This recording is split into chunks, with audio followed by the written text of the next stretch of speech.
You know that feeling when your hair looks done, but your jawline still feels off? Mine always looked broader in photos than in real life. Not stronger, just wider. Even with a fresh cut, there was this horizontal drag, like my face was being pulled sideways instead of lifted.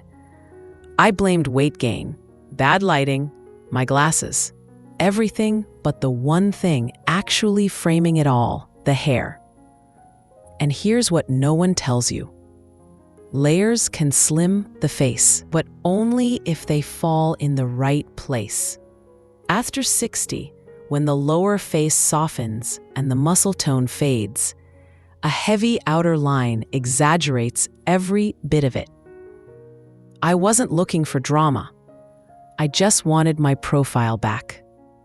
So I tried a small fix, not a new style, not a full chop. Just one shift in how the length fell and where it started to move. In this video, we're walking through the subtle changes that reshaped the entire lower half of my face, from weight lines to layering angles. Starting with the biggest surprise, why heavy ends actually made my jaw look broader, not softer. Let's look closer at the bottom third of the cut, especially the weight that sits right at the jawline. That's where I kept running into trouble. No matter how long or short my hair was, the ends always seemed to plant a visual block at the widest part of my face. It wasn't that the cut was bad. It was precise, even generous in length. But those dense, blunt ends, they anchored everything in the wrong place. Instead of softening my jaw, they magnified it, creating a hard horizontal that pulled the eye straight across. The illusion was subtle, but the effect was undeniable. More width, less lift. What made it worse was how common this is after 60. As the face loses structure, especially along the jaw and under the chin, many of us instinctively keep the length for balance. But if the cut ends too heavy or sits too low, it ends up competing with the very features we're trying to support. And here's the part no one warned me about. When hair loses internal shape, meaning no soft layering within the last few inches, it visually slumps. It creates a shelf right where the face starts to slope downward. That's how a haircut with good intentions ends up aging the lower face. In my case, the cut had zero movement below the cheekbone. It just dropped. No taper, no curve, no lightness. That visual bulk was acting like a horizontal line under my chin, almost like a drawn-on underline. It made my jaw feel heavier than it is, and every time I tucked it behind my ear to lighten the look, the blunt edge only got more noticeable. So that's what we're going to address first. The goal isn't to lose length, it's to break up that visual shelf without losing structure. A soft internal angle, a touch of lift, not volume, just movement. Let's test what happens when we re-angle the lower half and see if the whole silhouette starts to shift. The first change we made was barely visible in motion, but on the face, it was everything. I asked for a long internal angle, starting from just under the cheekbone and tapering through to the ends. Not a stacked layer, not a shag, just a slow diagonal that let the hair move with my face, not against it. We didn't take off length. We just lifted the shape inside it. The stylist sectioned from behind the ear forward, pulling each piece slightly upward before slicing into the weight, not from the bottom, but from within. No choppiness, no texture on the surface, just a clean internal shift that let the outer line soften naturally.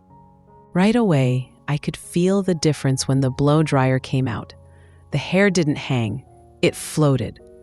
Instead of clinging to my jaw, the ends curved just enough to pull the eye inward, toward the cheek, not the chin.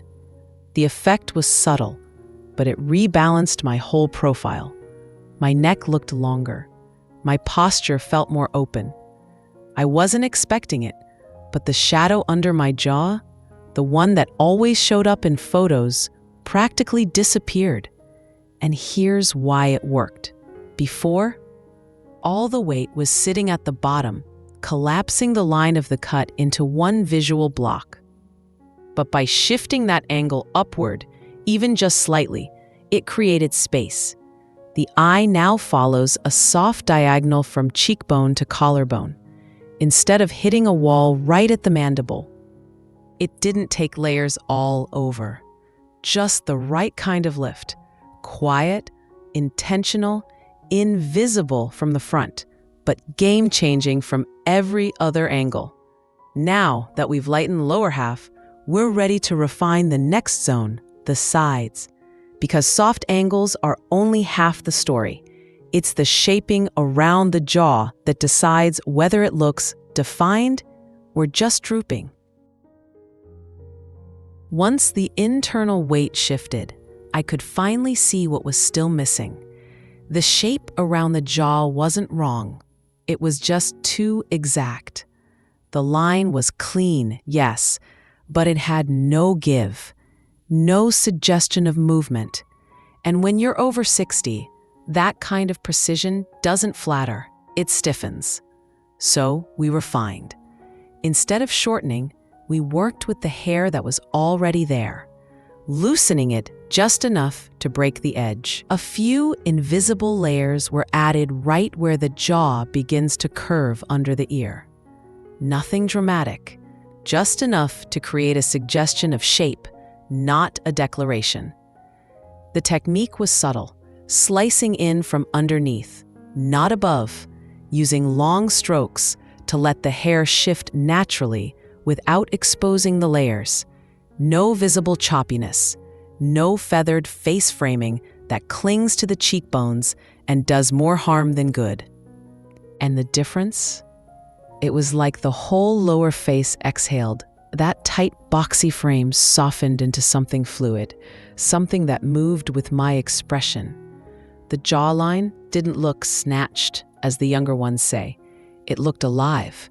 Defined, yes, but gently, like a silhouette in motion instead of a hard outline. This is the trick we were never taught, that after 60, it's not about adding sharpness. It's about choosing where to suggest shape and where to let it fade. Hair can define the jaw, but it has to echo what's there, not fight it. With the angles softened and the ends no longer anchoring me down, the whole cut finally had room to lift. Not in volume, but in spirit. And more importantly, the jaw no longer felt like the focus. It became part of the frame, not the whole picture. And now that the shape's in place, it's time to bring it to life. Let's style it out and see what happens when the hair moves. This is where I used to get it wrong. I'd style for volume, lifting the crown, curling the ends, spraying enough to hold a runway. But all it did was make the whole shape feel puffed up and overbuilt. More hair, more width, more distraction. Nothing about it felt light. So this time, we finished the cut with barely any product. Just a little memory spray near the crown and a round brush, pulling forward, not upward. The goal wasn't height, it was direction. The difference started at the root. Instead of blow-drying straight down or pushing for lift at the base, we guided the hair diagonally across the scalp. Soft tension, no harsh angles. The round brush curved under just slightly at the ends, giving the silhouette movement without adding mass. And suddenly, everything shifted. The hair didn't puff out, it floated. It caught the light, moved when I turned, and framed my face without clinging to it. What used to feel like effort now felt effortless. And that heaviness I'd been blaming on the cut, gone.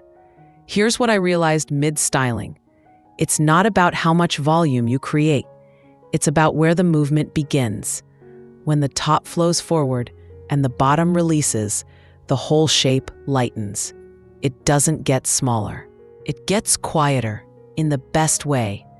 That shift from puff to float isn't just technical. It's emotional. The hair feels more responsive, more in tune with your features. It doesn't steal focus, it supports it. And when you get that right, the whole face lifts, even if nothing else changed. So now, with the shape styled, balanced, and finally weightless, it's time to step back. Let's look at the whole transformation and the moment I knew my hair was finally framing me again. There it was, full mirror, soft light, no posing. And for the first time in years, the frame around my face felt like it belonged to me. Not younger, not trendier, just right. The hair moved with me, not behind me, not fighting the angles of my face. The crown lifted just enough to elongate the profile, while the sides gently tucked in and released, catching a curve I hadn't seen in a while. My jawline? Still mine, but somehow it looked clearer, less boxed in. More supported than sculpted. The biggest difference was in my eyes, not the color or brightness, the space around them. With the shape adjusted and the bulk gone, the hair wasn't crowding the cheekbones anymore. It was giving them room. And that made everything above them, my eyes, my smile, feel more open, more present. I wasn't expecting to feel emotional, but when I turned my head slightly and saw that diagonal sweep, the one we created with almost no layering, no tricks, it hit me. This wasn't just a good haircut. It was a correction, a recalibration, and it looked exactly like I'd always hoped my hair would look at this age. She smiled at the mirror, the woman I was looking at, not because the cut was perfect, but because the face it framed finally felt like her own again. It didn't take a reinvention, just a little clarity, a better shape, the right kind of softness. All we did was re-angle the length, shift the weight, and bring back some motion. But it changed the way the whole lower face sat. From the chin to the collarbone, everything finally flowed. Makes you wonder, what would shift if your haircut stopped holding you back and started holding you up? It didn't take a whole new look, just a few thoughtful shifts. The weight, the angle, the movement. And suddenly, the way my face read in the mirror changed completely. Not younger, just more mine. For so long, I kept tweaking styles that never quite felt right, assuming the problem was me, my age, my face shape, the texture I didn't have anymore. But it was never that. It was the shapes surrounding it all. If you've been staring at your hair lately, thinking something feels off, trust that instinct. It's not vanity, it's clarity. You don't need to change everything. Just start with the one thing that hasn't been working and give it the space to move, not hold you down. And if this gave you that little spark of recognition, that, wait, that's what I've been missing moment, I'm so glad. That means it worked.